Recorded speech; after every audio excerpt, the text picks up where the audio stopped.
Assalamualaikum warahmatullahi wabarakatuh. Всем привет, дорогие друзья! Добро пожаловать на мой канал Ilham Fadila. Kali ini kita akan bahas mengenai guru masa depan. So, without any further ado, let's get started.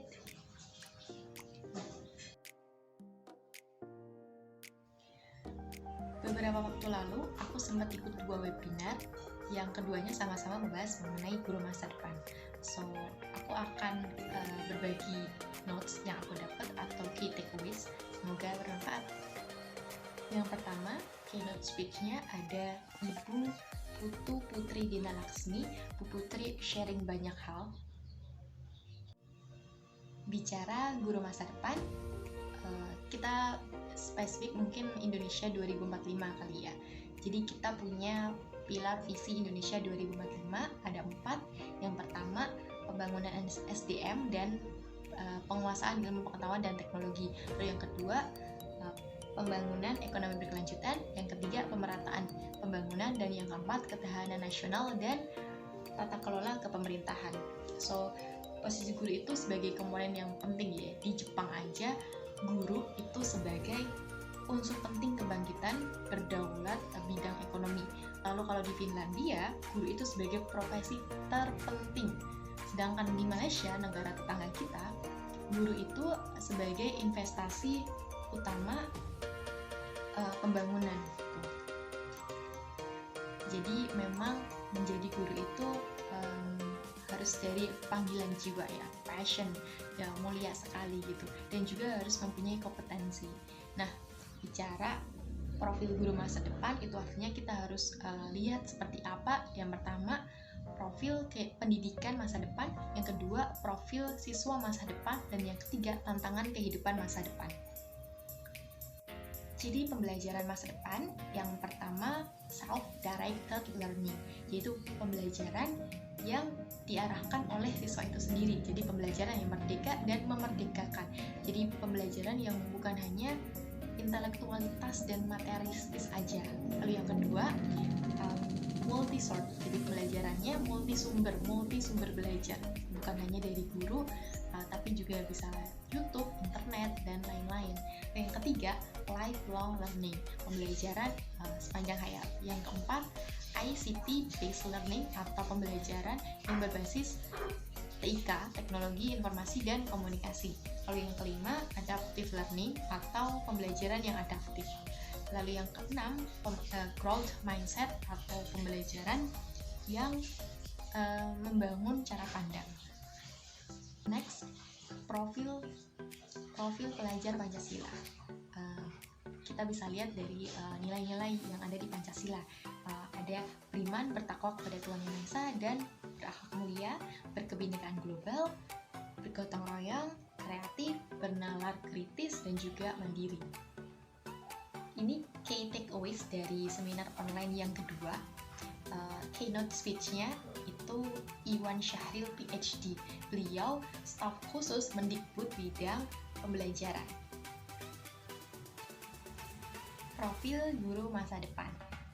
Di seminar ini kita belajar dari Bapak Ki Hajar Dewantara. Semboyannya khas banget, Tutwuri Handayani. Lengkapnya Engarso Sungtulodo, Engmadyo Mangonkarso, Tutwuri Handayani. Jadi sistem pendidikan yang sekarang yang digagas oleh Mas Menteri Nadiem Makarim dan juga rekan-rekannya itu sangat selaras dengan pemikiran Bapak Ki Hajar Dewantara. Jadi merdeka belajar, atau sebaliknya, pemikiran Bapak Ki Hajar Dewantara itu selaras dengan yang sekarang gitu. Jadi merdeka belajar. Dari Bapak Ki Hajar Dewantara kita bisa belajar banyak banget. Teman-teman bisa baca biografi Ki Hajar Dewantara atau juga bisa baca tulisan-tulisan beliau gitu. Pak Ki Hajar Dewantara menurut aku pribadi luar biasa, teman-teman. Sedikit yang aku tahu ya, Pak Ki Hajar Dewantara itu at least punya 3 tokoh dunia yang mempengaruhi pemikirannya gitu, membangun pola pikir beliau, membangun filosofi yang ia punya gitu. Dan 2 di antara 3 itu rela ke Indonesia, rela ke Solo untuk lihat apa yang dilakukan Pak Ki Hajar Dewantara gitu. Padahal di zaman dulu untuk bisa ke luar negeri, untuk bisa ke Solo itu bukan cuma sehari 2 hari gitu, perlu berbulan-bulan, dan itu wow gitu. Orang yang kita inspirasi bisa datang ke kita gitu. Nah, kalau yang satunya itu karena memang tidak bertemu dengan zamannya Pak Ki Hajar Dewantara, jadi tidak bertemu. Jadi mungkin kalau ketemu, kalau di zamannya, sepertinya juga akan menghampiri Pak Ki Hajar Dewantara sih. Oke, profil guru masa depan. Yang pertama itu memandang siswa, memandang anak dengan rasa hormat. Maksudnya apa? Ini tulisan juga dari Pak Ki Hajar Dewantara ya. Perspektif ekologis, nature and nurture.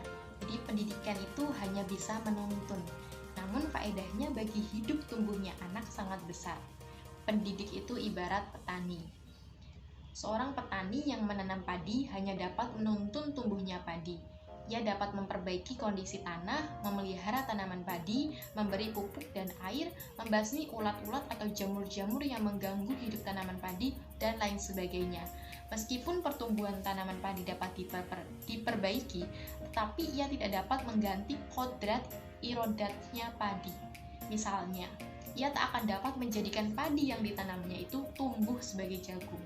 Selain itu, ia juga tak dapat memelihara tanaman padi tersebut seperti halnya cara memelihara tanaman kedelai atau tanaman lainnya. Memang benar ia dapat memperbaiki keadaan tanaman padi yang ditanam. Bahkan ia dapat memperbaiki keadaan tanaman padi itu lebih besar daripada tanaman padi yang tidak dipelihara. Tetapi mengganti kodratnya padi itu tetap mustahil. Sebelum lanjut, aku mau tanya pendapat teman-teman. Anak itu seperti halnya kertas yang udah ada coretan yang masih abstrak seperti itu, atau anak itu seperti kertas yang masih putih polos? What do you think, guys? Apapun jawaban teman-teman, kedua pilihan tersebut punya filosofi masing-masing. Kali ini kita akan bahas yang kertas yang udah ada coretan. Jadi ada yang namanya convergentic theory. Jadi anak lahir diumpamakan sehelai kertas yang sudah ditulisi penuh, tapi semua tulisan itu suram.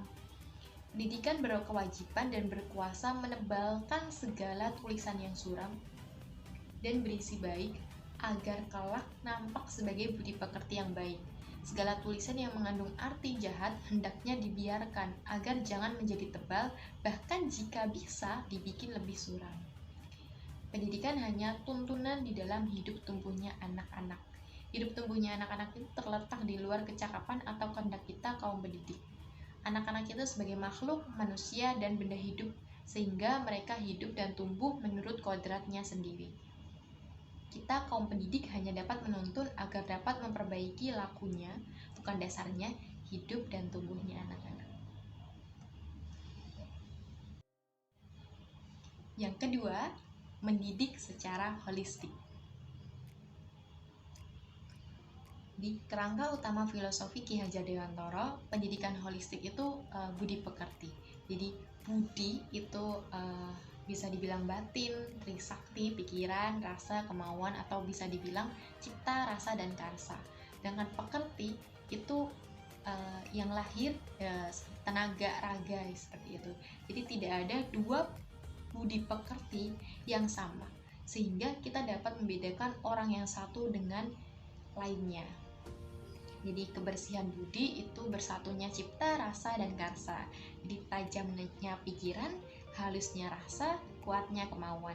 Nah, hal ini yang akan membawa kepada kebijaksanaan.